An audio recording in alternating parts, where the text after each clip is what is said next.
kita akan membahas sebab ke-17, yaitu menyia-nyiakan waktu.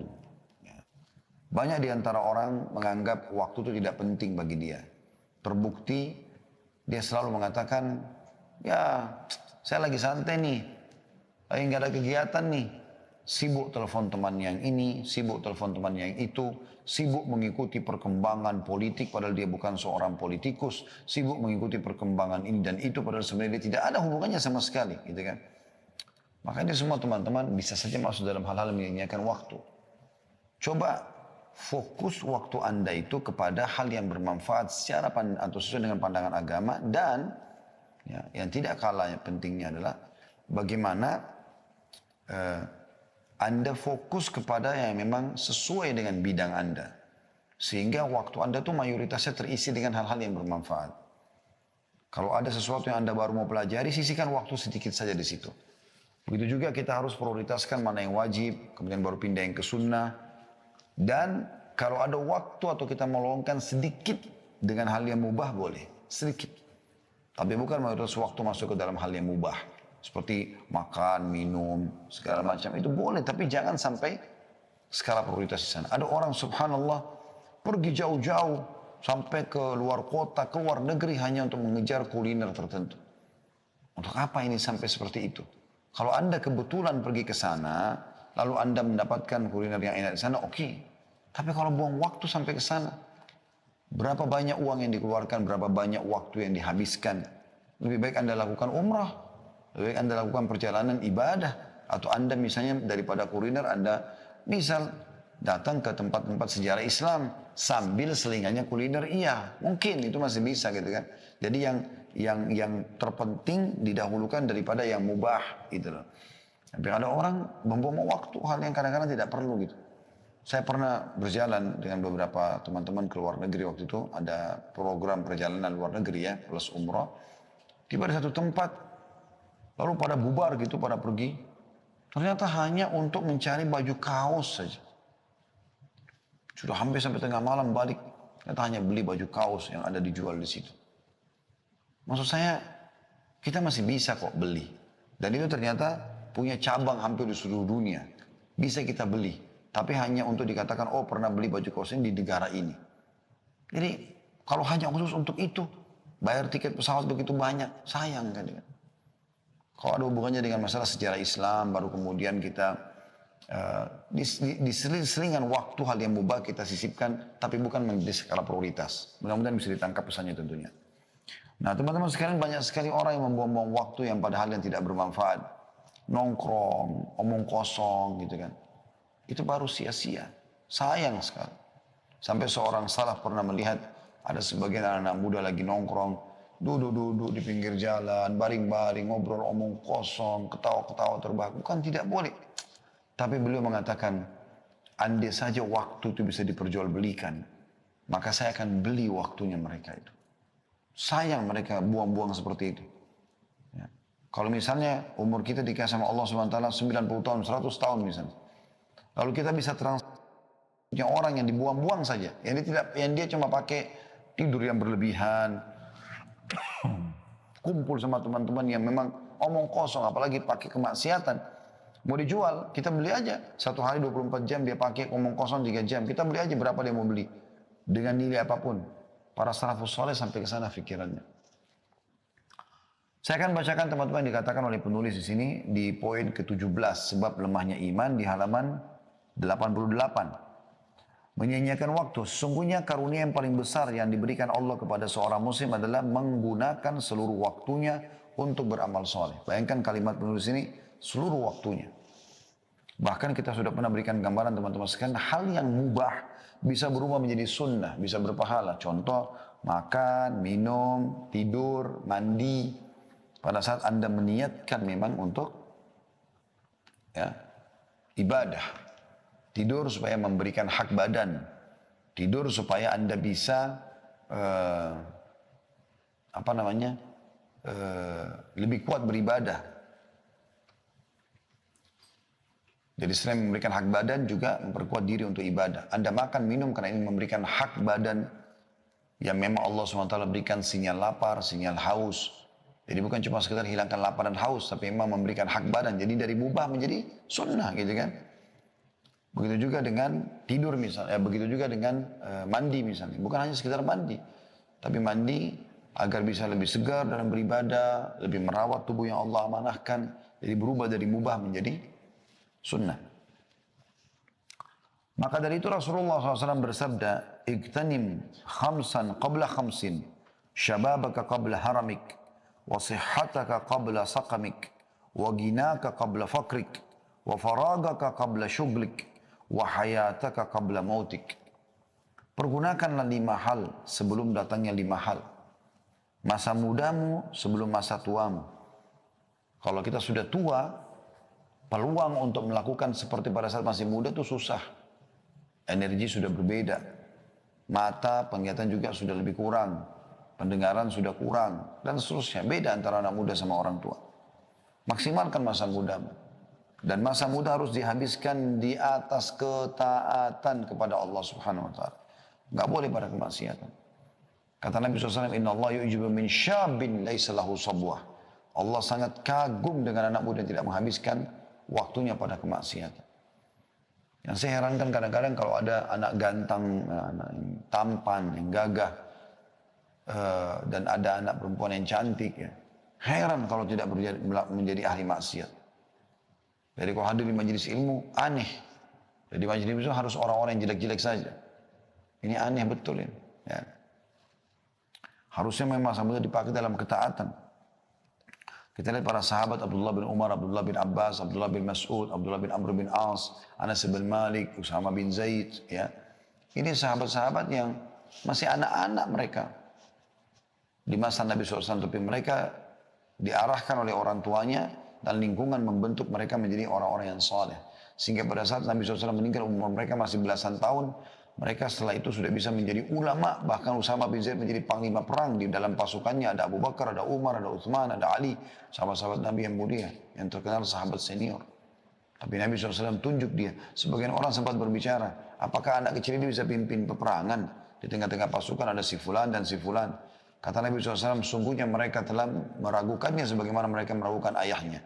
Tapi ketahuilah dia orang yang ahli di bidangnya. 17 tahun umur Usama bin Zaid pada saat itu. Gitu kan? Makanya Iyas Al-Muzani, seorang tabi'in yang masyhur dengan kecerdasannya. Subhanallah, saking cerdas dari kecil belajar agama terus sampai argumennya kuat sekali. Satu waktu pernah khalifah datang ke wilayahnya mereka di Irak. Kemudian dia pun termasuk datang jalan mau menemui khalifah. Umurnya masih 17 tahun waktu itu. Di kiri kanannya ada 2 ulamanya Irak. Sebelah kanan 2, sebelah kiri 2. Maka khalifah mengatakan, "Aku belum pernah lihat pemandangan seburuk hari ini. Bagaimana bisa anak muda itu didampingi dengan 4 orang syekh, 4 orang-orang yang sudah tua dan berilmu di kiri kanannya. Seakan-akan ini pemimpinnya gitu." Maka khalifah bertanya, "Hai anak muda," bertanya kepada Iyas Al-Muzani rahimahullah, "berapa umurmu?" Maka dia menjawab dengan ilmu. Dia mengatakan, "Umurku wahai Amir Mu'minin sama dengan umurnya Usama bin Zaid." Ya, Usama bin Zaid sahabat Nabi tadi yang jadi panglima perang di zaman akhir hidup Nabi SAW, umurnya 17 tahun. Pada saat dia memimpin pasukan ditunjuk oleh Rasulullah SAW, dan di dalam pasukan ada Abu Bakar, ada Umar, ada Uthman, ada Ali. Maka akhirnya khalifah sadar ternyata anak ini bukan anak sembarangan. Emang anak muda, masa muda itu dipakai dalam kebaikan, ketaatan. Kalau kita pernah lost teman-teman sekalian di masa muda kita habis dalam kemaksiatan atau hal yang tidak berguna, jangan wariskan keburukan itu kepada anak-anak. Bentuk mereka menjadi generasi Rabbani, generasi yang kita jadikan sebagai penutup kesalahan kita di masa lalu. Supaya apa yang gagal kita di masa lalu, kita tidak boleh lagi menjerumuskan mereka pada kegagalan yang sama. Dan ada orang mewariskan masa buruknya, dia hamil di luar nikah, kemudian dia juga suruh anaknya, "Gak apa-apa kok, ibu juga dulu begitu. Gak apa-apa, Syarana ayah juga dulu begitu." Jadi dia biarkan anaknya sama dengan dia, na'udzubillah. Yang kedua, masa sehatmu sebelum sakitmu. Selama Anda masih sehat, jaga teman-teman sekalian. Pakai dalam ketaatan. Nah kalau sudah sakit, susah. Udah nggak bisa buat apa-apa. Ada pengusaha terkenal dari Jepang, baru memimpin meeting dengan proyek jutaan dolar, dan terkenal orangnya sangat sukses, menjadi buah bibir di tengah-tengah orang. Malam hari dia tidur, tiba-tiba stroke. Besok pagi dia sudah lupa semuanya ilmunya. Perusahaannya tinggal hanya membiayai dia sampai dia meninggal. Gitu kan? Orang tidak tahu kapan dia terjadi, apa yang terjadi masa itu kepada dia. Jadi gunakan masa sehatmu sebelum sakitmu. Kesempatan emas. Kemudian yang ketiga, kayamu sebelum miskinmu. Mumpung kaya, sedekah. Kalau sudah miskin, sudah susah nanti. Mumpung kaya, umrohlah, hajilah. Bersedekahlah. Itu yang ketiga. Yang keempat, waktu luangmu sebelum sibukmu. Jadi kalau pas ada waktu kosong, pakai dengan hal yang baik. Hal yang positif. Kalau hal yang mubah masih boleh, tapi kalau sudah masuk kepada hal yang haram, jangan. Tapi kesempatan emas, mumpung lowong, pakai untuk hal-hal yang bermanfaat. Dan yang terakhir, yang kelima adalah hidupmu sebelum matimu. Orang kalau sudah mati terputus amalnya, kecuali sebagian kecil. Mungkin bisa terjadi, ya, kalau dia sudah mempersiapkan amal jariah misalnya buat dia, dan seterusnya. Ya. Jadi ada seseorang di Yaman, kaya raya, miliarder. Dia orang yang baik sebenarnya. Tapi dia selama ini selalu sibuk mengembangkan usahanya terus. Satu waktu ini yang membuat dia sadar sampai diangkat kisahnya itu kisah tentang 2 kilo atau sekilo anggur. Penyebab dia sadar. Dia lewat waktu dia mau ke rumahnya, ada orang yang baru petik anggur dari pohonnya dijual di pinggir jalan. Dia lihat, buah ini ranum, kelihatannya segar sekali. Dia beli. Sekilo atau 2 kilo kalau saya salah ingat sekitar begitu. Dengan niat dia ingin bawa ke rumahnya, supaya nanti di rumahnya bisa makan sama anak dan istrinya. Begitu tiba di rumah, dia bilang sama anaknya sama istrinya, ini nanti sebentar habis sholat duhur kita makan sama-sama. Persiapkan aja, dikasihlah kepada mereka. Kemudian dia pun duduk lalu sholat duhur di masjid. Subhanallah, begitu dia pulang dari sholat duhur, sudah dihidangkan makan siang, dia tanya, mana anggur tadi yang saya beli? Kata mereka, sudah habis kami makan tadi. Kata istrinya, anak-anak berebut tadi jadi habis. Tiba-tiba dia terenyuh gitu. Dia berpikir, apa yang sedang terjadi? Sebenarnya orang ini mampu membeli seluruh kebun kurma, seluruh kebun anggur itu. Karena dia orang kaya raya, mampu dia beli, bukan cuma sekilo 2 kilo. Tapi mungkin pada saat itu, memang dia beli untuk sama-sama dinikmati. Kenapa dia nggak dilibatkan? Dia langsung berdiri, dia nggak makan siang, dia keluar, dia keluarkan hampir seluruh uang perusahaannya, dibangunkan masjid, bangun berapa masjid, bangun rumah anak yatim, proyek-proyek sosial, semua dia sibuk dengan itu. Orang-orang tiba-tiba heran melihat karena dia tidak pernah lakukan itu. Setelah selesai proyek itu ada yang bertanya, kenapa Anda tiba-tiba melakukan semua ini? Dia bilang, gara-gara sekilo atau 2 kilo anggur. Dia ceritakan. Saya beli, saya bawa ke rumah. Ternyata saya mau makan sama-sama. Mereka tidak memperdulikan keinginan saya itu. Padahal cuma sekilo anggur. Atau 2 kilo anggur. Mereka makan sendiri. Maka bagaimana saya bisa harapkan mereka pada saat saya sudah meninggal. Mereka akan membangun masjid buat saya. Mereka akan berbuat amal saleh buat saya. Anggur saja mereka tidak mau sisain buat saya. Ini kan banyak terjadi begitu. Suami bawa makanan ke rumah. Pulang pengen makan sudah nggak ada. Anak-anak sama istri sudah makan habiskan. Nggak ditinggalin buat suaminya. Nggak dilatih anak-anak biasa berbagi dengan ayahnya. Padahal dia yang kerja setengah mati. Subhanallah. Seperti itulah. Jadi maksimalkan masa hidup sebelum matimu. Karena kalau sudah mati kita belum tentu bisa berbuat. Apalagi kita berharap ahli waris kita melakukan, belum tentu. Belum tentu semua itu. Kalaupun dia lakukan, berapa banyak yang dia lakukan dari kebaikan. Pasti juga akan penuhi kebutuhannya. Selanjutnya kata penulis, dan karena sangat urgennya waktu, maka Allah SWT telah bersumpah demi waktu dalam kitab suci. Dalam surah Al-Fajr ayat 1 sampai ayat 2. A'udzubillahi minasyaitonirrajim. Wal fajri walayalin ashr. Demi fajar, waktu. Dari mulai pagi hari dan 10 malam. Walaupun ayat ini berbicara tentang 10 awal pertama atau 10 hari pertama bulan Zulhijjah ya. Juga yang sangat masyhur tentang surah Ad-Duha ayat 1 sampai ayat 2. A'udzu billahi minasyaitonir rajim wad-duha wal-laili idza saja. Dan demi waktu matahari sepenggalan naik dan demi malam apabila telah sunyi. Dua-duanya harus kalian maksimalkan. Dan yang masyhur surah Al-Asr. A'udzu billahi minasyaitonir rajim wal-'asr. Innal insana lafi khusr.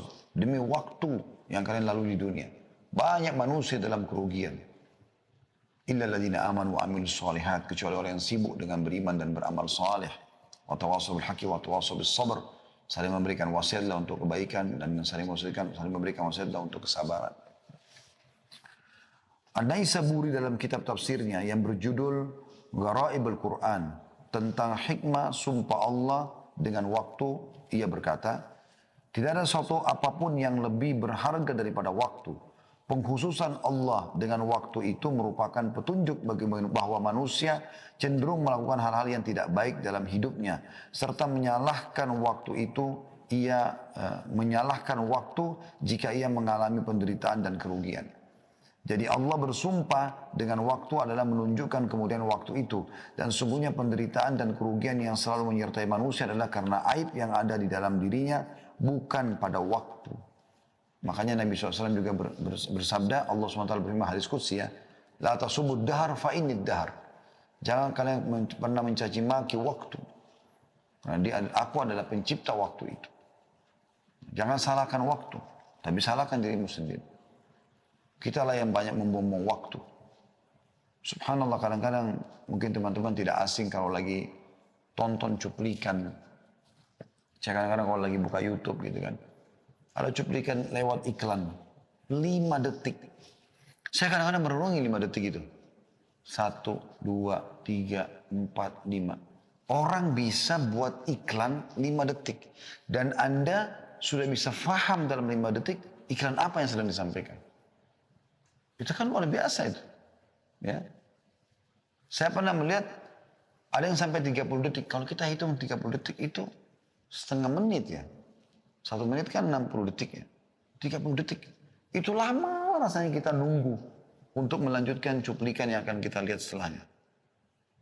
Itu saya ambil pikiran, saya ambil sebuah poin. Oh subhanallah. Berarti waktu itu mahal sekali ya. Artinya hitungan detik yang banyak kita buang itu ternyata memang mahal itu. Dan itu sudah sangat tinggi gitu. Syaitan kadang-kadang mempermainkan cara kita melihat waktu ini teman-teman sekalian. Contoh misal. Kita kalau masuk ke restoran, atau kita masuk ke masjid dulu lah. Kita masuk ke masjid mau sholat misalnya. Perhatikan kadang-kadang masjid itu meletakkan durasi antara azan dan iqamah 3 sampai 5 menit. Itu 5 menit sudah dianggap lama. Paling sampai 10 menit itu berarti luar biasa, ideal. Tapi umumnya orang kasih 5 menit. Yang digital biasa ya, 5 menit. 5 menit itu teman-teman kalau menunggu iqamah sholat, lamanya rasanya. Syaitan mempermainkan itu buat kita. Lama, padahal situ kita bisa kita rasa lama. Padahal sebenarnya itu waktu yang sangat mahal. Disitulah saat kita berdoa karena waktu mustajab. Allah terima apa saja hajat Anda selama tidak minta yang haram. Selama ikhlas karena Allah. Di hari 5 kali kita punya kesempatan. Subuh, duhur, asar, maghrib, isya. Mustajab doa. Kita bisa sholat qobliyah. Ini luar biasa sebenarnya. Tapi kita rasa lama, berharap. Kadang-kadang buru-buru, baru 2 menit sudah langsung iqamah. Karena buru-buru mau menyelesaikan sholatnya. Tapi kalau kita masuk ke restoran, nunggu, pesan menu kesukaan, tapi ini maaf Pak atau Bu, masih lama sekitar 15 menit. Oh nggak apa-apa, nggak apa-apa, 15 menit pun nggak apa-apa. Jadi pendek pada saat mau makan, pada saat mau apa, ada bahkan orang naudzubillah pacaran membuang waktu biar sampai berjam-jam, nggak masalah. Dianggap nggak masalah. Tapi kalau dulu sama pasangannya, jenuh. Ya. Atau pasangan halal ya maksud saya. Jadi di sini ditekankan sebenarnya aib itu adalah pada diri seseorang, bukan waktu. Karena waktu tidak pernah ada aibnya. Dia akan terus sama saja. Ibnu Qayyim rahimahullah berkata, seorang manusia sejak pertama kali menginjakkan kakinya di bumi ini, maka saat itu ia telah menjadi seorang musafir yang melakukan perjalanan menuju kepada Tuhannya. Dan masa perjalanannya adalah umur yang telah Allah tetapkan baginya. Diriwayatkan dari Ibnu Abbas radhiyallahu anhu telah berkata, Rasulullah SAW bersabda, ni'matani maghbunun fihi ma katsirun minan nas, as-sihhat wal faragh. Terdapat dua nikmat yang banyak manusia tertipu pada keduanya, yaitu kesehatan dan waktu luang. Hadis riwayat Bukhari dan Tirmidzi. Ya. Jadi banyak orang subhanallah nyanyiakan lagi sehat tidak pernah mau ibadah. Nanti sudah sakit, sudah lumpuh, baru sibuk mau ibadah. Baru mau umroh haji, sudah susah pakai kursi roda. Mana anda di masa mudanya? Ya kan? Sudah rabun matanya baru mau belajar Quran. Mana anda pada saat masih terang matanya?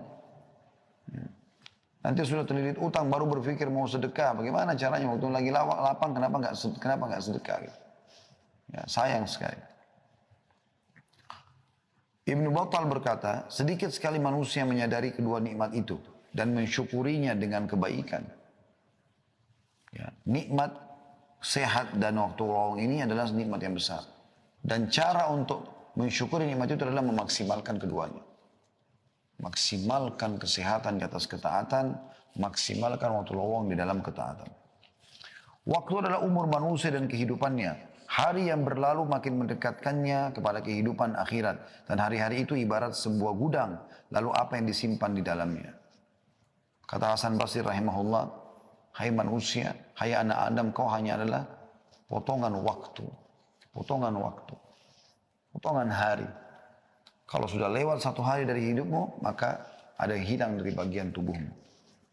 Yahya bin Mu'adz Ar-Razi berkata, membuang waktu lebih buruk dari kematian.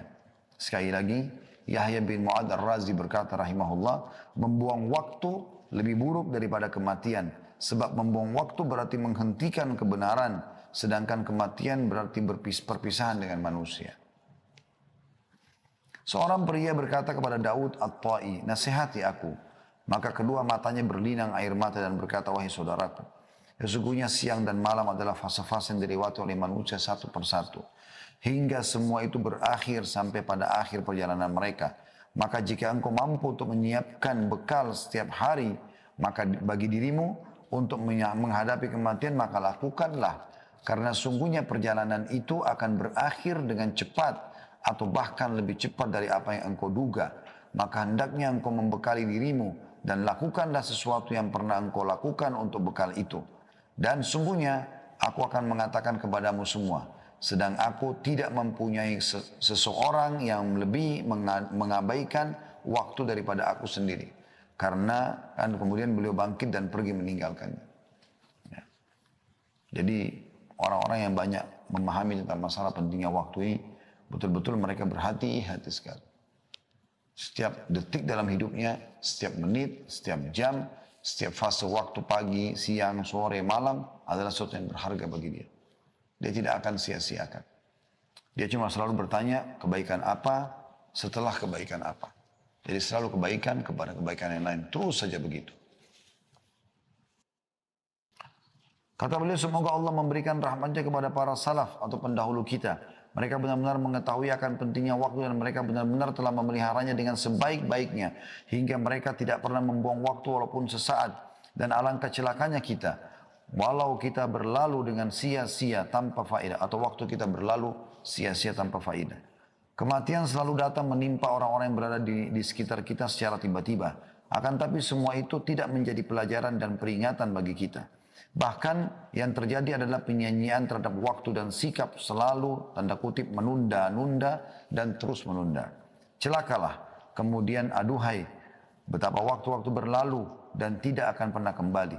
Lalu apa yang telah kita simpan di dalamnya dan bagaimana kita telah menyanyiakannya. Pernah Hasan Basri rahimahullah jalan dengan seorang anak muda, ngantar jenazah. Pas lagi antar jenazah, karena dia seorang ulama, orang perhatikan apa yang dia lakukan. Dia sambil berzikir, subhanallah, alhamdulillah, la ilaha illallah, Allah akbar, terus berzikir. Tapi hanya dia sendiri yang mengucapkan. Rupanya ada satu anak muda perhatikan itu. Dia bertanya, wahai imam, kalau imam itu kayak kita kiai, kenapa anda berzikir lagi antar jenazah? Maksudnya, apakah ini ada perintahnya, gitu kan? Bisa nggak jelaskan ke saya? Tapi dia mengatakan, kenapa anda berzikir? Kata Hasan Basri rahimahullah, diamlah wahai anak muda dan berzikirlah. Karena yang sedang kita antar ini sudah tidak bisa berzikir. Bayangkan, mereka ambil pelajaran dari jenazah itu yang sedang diantar. Tiba-tiba Hasan Basri berpikir, sekarang sudah mati. Gak bisa lagi berzikir. Andai dia dikasih kesempatan hidup, dia akan berzikir. Maka sekarang kita mau hidup berzikir loh. Seperti itu. Allah berfirman tentang bagaimana penyesalan orang yang menyia-nyiakan waktunya. Nanti pada hari kiamat mereka menyesal. Dalam surah Az-Zumar ayat 56 yang bunyinya A'udzubillahi minasyaitonirrajim. Antakula nafsun ya hasrata ala ma farrattu fi jambillahi wa in kuntu laminas sakhirin. Supaya jangan ada orang yang mengatakan amat besar penyesalanku atas kelalaianku dalam menunaikan kewajiban terhadap Allah. Sedangkan aku sesungguhnya termasuk orang-orang yang memperolok-olok agama Allah. Maksudnya menyesal kenapa dulu waktunya disia-siakan pada hal yang tidak bermanfaat. Makanya Ikrimah bin Abi Jahal radhiyallahu anhu, walaupun dia dulu benci sekali Islam bersama ayahnya Abu Jahal, tapi ayahnya meninggal dalam keadaan kufur. Dianya meninggal dalam keadaan Islam tentunya. Bahkan mati syahid radhiyallahu anhu. Setelah masuk Islam, dia baru menyadari. Setiap dia pegang Al-Quran, dia baca, sambil nangis dia mengatakan, ini perkataan Tuhanku yang aku sia-siakan selama ini. Ini perkataan Tuhanku yang aku sia-siakan selama ini. Sambil dia baca Al-Quran itu. Kata penulis, dan problem yang berakar di dalam dunia kebangkitan Islam adalah masalah waktu. Sangat banyak waktu terabaikan. Betapa banyak hari berlalu tanpa arti. Seseorang di antara mereka hidup selebor tidak terarah. Penuh dengan kebimbangan, tidak ada pedoman. Sudah tentu yang demikian akan menghasilkan kerugian besar bagi dirinya. Ibnul Jauzi berkata, aku melihat kebanyakan manusia umumnya melewati waktu mereka dengan cara yang aneh. Jika rata malam, maka mereka menghabiskan waktu untuk obrolan kosong yang tidak berguna. Atau membaca buku komik dan cerita murahan. Sedangkan jika datang waktu siang, maka mereka tidur atau menghabiskan waktunya atau duduk-duduk di pasar saja. Semoga Allah memberikan rahmatnya kepadamu wahai Ibnul Jauzi yang telah menasihati tadi kita. Karena demi Allah kata penulis, seakan-akan engkau menggambarkan keadaan kami saat ini dengan ucapanmu itu. Seakan-akan engkau hidup di tengah-tengah kami dan engkau melihat keadaan kami. Benar-benar satu orang bernilai 1000 dan 1000 bernilai seterumpa. Saya sangat prihatin terhadap sikap sebagian orang konsisten atau yang istiqomah. Yaitu mereka yang telah menyia-nyiakan waktunya hingga hilangnya umur mereka. Berkumpul-kumpul hampir rutin setiap hari. Mereka tidak mengambil faedah sedikit pun darinya. Walaupun hal itu tidak membahayakan mereka. Tapi perbuatan yang mereka lakukan itu sama sekali tidak mendatangkan manfaat apapun. Bahkan terkadang mereka menertawakan diri mereka sendiri. Di mana mereka berkumpul lalu seorang di antara mereka berkata, mari kita pergunakan kesempatan ini untuk membaca buku atau mendiskusikan masalah ini. Namun tak lama kemudian mereka akan asyik kembali pada keadaan mereka yang pertama, yaitu membicarakan orang lain, memperolok-olok orang lain. Lalu setelah itu mereka menganggap bahwa mereka telah mempergunakan waktu mereka dengan baik. Mereka itu bagikan kusir tanpa unta dalam kurung yang ia tunggangi. Jadi banyak orang yang seperti itu keadaannya. Bagaimana mereka menyia-nyiakan waktu pada hal-hal yang kosong. Makanya teman-teman saya sarankan, kalau lagi duduk-duduk sama teman-teman umumnya, teman-teman Anda tentunya ya. Anda kumpul-kumpul, laki-laki sama laki-laki, perempuan sama perempuan, ingat. Kalau kita lagi kumpul, siapa yang pertama melempar menu pembicaraan, maka itulah akan menjadi buah bibir di situ. Usahakan Anda sudah paham agama supaya waktu tidak sia-sia, pada saat lagi ada pembicaraan, ya, atau akan dimulai pembicaraan, Anda coba mulai pembicaraan positif supaya itu menjadi menu. Karena pembicaraan itu seperti menu makanan ya. Apa yang dihidangkan maka orang akan incipin itulah. Jadi jangan biarkan ada orang fasik atau perempuan fasika yang mulai melempar pembicaraan. Karena kalau mereka memulainya akan menjadi konsumsian nanti. Ada yang ceritakan tentang enaknya, asiknya perzinahannya, asiknya minum mabuknya, asiknya narkotikanya dan segala macam. Akan menjadi pembicaraan dan akan bisa mempengaruhi orang di sekitar situ. Tapi kalau Anda mulai berbicara, kemarin itu ada ceramah, ada kisah tentang ini, ada ayat begini, ada hadis begini, akan jadi pembicaraan nanti. Kalau mereka belum paham, mereka akan bertanya kepada Anda dan mulailah terbuka pembicaraan. Saya berapa kali buat majelis begitu ya. Bahkan pernah di Masjid Haram Mekah, waktu itu lagi Ramadan, 10 terakhir Ramadan, banyak teman-teman lagi itikaf, saya kumpul sama mereka. Kemudian tiba-tiba saja pada saat lagi duduk, saya coba gitu kan, melemparkan beberapa perkataan atau pernyataan yang mungkin bisa membuka pintu diskusi. Alhamdulillah, terbukalah. Jadi pertanyaan, jadi hidup suasana itu. Dibandingkan kalau kita tidak coba melemparkan informasi-informasi positif seperti ini. Sedangkan sebagian lain, kata penulis selanjutnya, duduk di dalam rumahnya untuk membaca beberapa halaman dari sebuah buku, kemudian ia keluar untuk menemui orang lain. Seakan-akan ia adalah Ibnu Aqil atau seorang ulama yang masyhur ya. Ketahuilah bahwa sedikit perbuatan kebaikan yang dilakukan dengan penuh konsisten, serta terus menerus adalah lebih baik daripada banyak kebaikan yang dilakukan dengan tersendat-sendat. Terdapat beberapa faktor yang menghambat seorang muslim untuk memanfaatkan waktunya. Yang pertama, selalu menuruti hawa nafsu. Sehingga waktunya terbuang-buang. Tentu di sini yang dimaksud adalah nafsu pada hal-hal negatif ya. Karena kalau nafsu yang dilampiaskan pada pasangan halal, itu tidak ada masalah. Ya, atau mengurus sesuatu yang nanti ada manfaatnya dengan kedekatannya kepada Allah SWT. Karena Nabi SAW mengatakan itu. Tidak akan dianggap sia-sia seseorang yang sibuk mengurus alat-alat perangnya, hewan tunggangannya ya untuk berjihad, dan juga bercandanya suami istri untuk menghibur satu sama yang lain. Nah, itu halal gitu kan. Yang kedua, banyak angan-angan, berangan-angan kosong. Kita boleh punya angan-angan positif. Ya. Kita boleh punya himmah, semangat, keinginan besar menjadi orang yang besar, iya. Tapi jangan angan-angan kosong, teman-teman. Jadi kadang-kadang angan kosong seperti misalnya, bagaimana ya kalau tiba-tiba malam ini tidak ada ya, siang aja yang ada. Lalu terjadi diskusi panjang lebar tentang masalah itu. Apa manfaatnya? Kan tidak akan mungkin terjadi. Tidak akan mungkin terjadi. Bagaimana kalau perempuan di muka bumi sudah tidak ada lagi semuanya, laki-laki semua. Bagaimana ya? Untuk apa dibicarakan? Manfaatnya apa? Terus terjadilah pembicaraan panjang lebar dalam masalah itu. Itu kadang-kadang angan-angan kosong.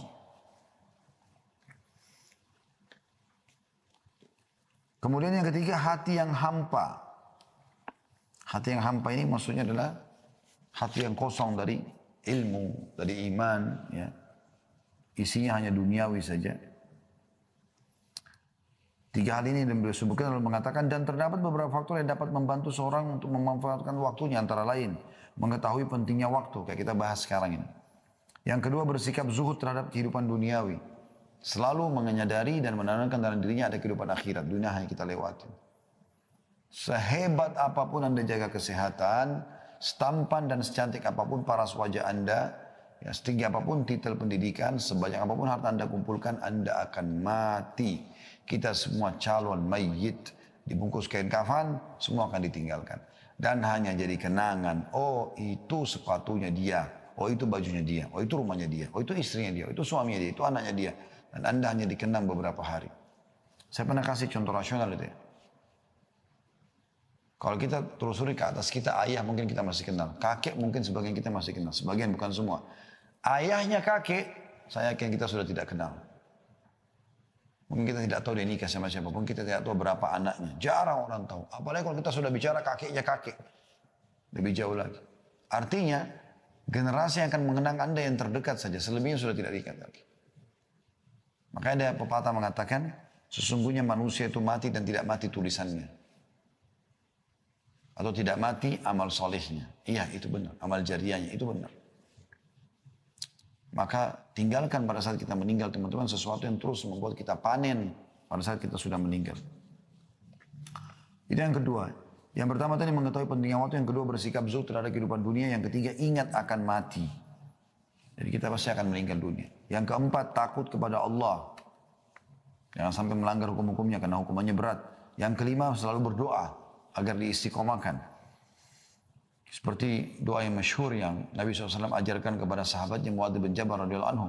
Pada saat lagi boncengan di satu tunggangan, lalu Nabi SAW mengatakan, hai Mu'adz, demi Allah aku mencintaimu.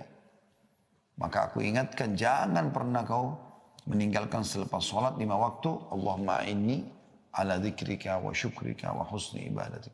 Allah tolonglah aku agar selalu ya, berzikir kepadamu, bersyukur kepadamu, dan juga memperindah ibadah untukmu. Selanjutnya yang keenam, menumbuhkan kemauan tinggi. Maksudnya untuk menjadi orang yang baik. Yang ketujuh, mengetahui akibat buruk pengangguran. Kata Umar bin Khattab radhiyallahu anhu, kadang-kadang saya lewat atau ada orang lewat di depan saya kagum dengan tampan dan penampilannya. Tapi pada saat saya tanya, dikatakan dia pengangguran, maka jatuh dari mataku. Pernah juga ada orang duduk-duduk di masjid. Oleh Umar bin Khattab dilihat ini orang duduk, ditanya sama Umar, kenapa kalian di sini? Mereka bilang kami sedang menunggu rezeki Allah. Kata Umar sambil menghardik mereka, keluarlah dari masjid. Carilah karunia Allah, karena belum pernah Allah catatkan akan turun hujan emas dan perak dari langit. Itu yang ke-7, mengetahui akibat buruk pengangguran. Yang ke-8, membuat jadwal yang variatif untuk menghabiskan waktu. Dari positif ke positif. Dari sini ke sana. Jam sekian sampai jam sekian. Kita tahu. Kalau perlu kita hitung per detiknya. Yang ke-9, mengetahui keutamaan nilai masa muda. Karena kita kalau tahu ternyata kalau masa muda kita sehat dan segala macam. Kita lebih kuat lah. Teman-teman yang sudah tua mungkin mengetahui masalah itu. Bahkan pepatah bahasa Arab mengatakan. Laita syababu ya'udu yauman. Coba seandainya masa muda bisa kembali sehari saja. Saya berapa Anda menyembunyikan keriput-keriput wajah Anda, tubuh Anda. Kalau masa tua datang pasti akan seperti itu. Sampai sebagian ulama mengatakan datangnya generasi kalau orang sudah punya anak. Makin banyak anaknya dan makin tumbuh besar anaknya bertanda-tanda kematian dia. Karena sudah ada generasi yang akan menggantikan dia. Yang ke-10 mengetahui teknik bagaimana orang-orang soleh memanfaatkan waktu mereka. Ini dengan cara banyak membaca kisah orang-orang soleh. Makanya teman-teman kita membedah tablik akbar, serial tentang sahabat sampai 40 lebih episode. Ya insya Allah Allah teruskan lanjutkan kita bedah sampai 4 jilid buku serial sahabat. Kita juga akan masuk insya Allah nanti ke serial sahabiat. Kita akan masuk ke 25 kisah Nabi dan Rasul dan seterusnya. Kata penulis sebagai penutup, maka berhati-hatilah wahai saudaraku yang konsisten. Untuk tidak membuang waktumu dengan sia-sia hingga engkau kehilangan kebahagiaan hidup di akhirat. Dan hendaknya engkau selalu ingat tentang sesuatu yang telah engkau lakukan untuk agama dan untukmu. Ya. Dan jadikanlah Allah dan kehidupan akhirat sebagai perhatian dan tujuanmu. Kalau Anda biasa subhanallah, biasa memaksimalkan waktu, Allah subhanahu wa ta'ala akan memberkahi waktu Anda itu. Saya kasih contoh misal. Tentu ini bukan karena sayanya, tapi saya kasih contoh apa yang terjadi saja. Saya pernah subhanallah di salah satu tahun-tahun yang lalu, mungkin sekitar 4-5 tahun yang lalu, waktu itu musim haji saya nggak haji gitu. Ada beberapa jemaah yang memang kenal saya dan punya nomor handphone saya. Maka lagi haji, mereka sibuk bertanya kepada saya, Ustaz, saya besok akan masuk ke Mina, hari Tarwiyah, apa yang saya harus lakukan? Ustaz, besok ke Arafah, apa yang saya lakukan? Ustaz, saya sekarang lagi di Arafah, jam sekian di sini sekarang, apa yang saya harus lakukan? Apa hukumnya begini, apa hukumnya begitu. Padahal di travel itu ada ustadznya. Ada ustadznya. Saya tiba-tiba berpikir pada saat itu, subhanallah. Alhamdulillah Allah masih mau, maha suci Allah. Ya. Dan segala puji bagi Allah, Allah masih mau libatkan saya di pahala hajinya orang ini. Kenapa kok dia terfikir dan siapa yang gerakkan dia untuk bertanya ke saya? Kenapa dia tidak bertanya kepada ustadz yang ada di kemahnya dia? Maka Allah mau melibatkan kita di situ. Kalau teman-teman membiasakan diri untuk memaksimalkan waktu, Allah akan berkahi itu. Bahkan kadang-kadang subhanallah, Allah mendatangkan sumber pahala kita tanpa kita sadari. Tiba-tiba kita lagi duduk, baru mau duduk istirahat sebentar, ada yang tanya tentang alamat taklim di mana, kita kirim. Tiba-tiba kita lihat cuplikan, oh ternyata ini cuplikan tentang penyadaran, tentang keimanan, tentang masalah kematian. Tiba-tiba kita share ke grup. Ada saja subhanallah manfaat yang diberikan. Tinggal bagaimana Anda membiasakan untuk mengerjakan perbuatan baik itu, Allah nanti akan mudahkan kita selalu mengerjakannya. Bahkan akan muncul ide-ide yang sangat banyak dari perbuatan amal soleh itu.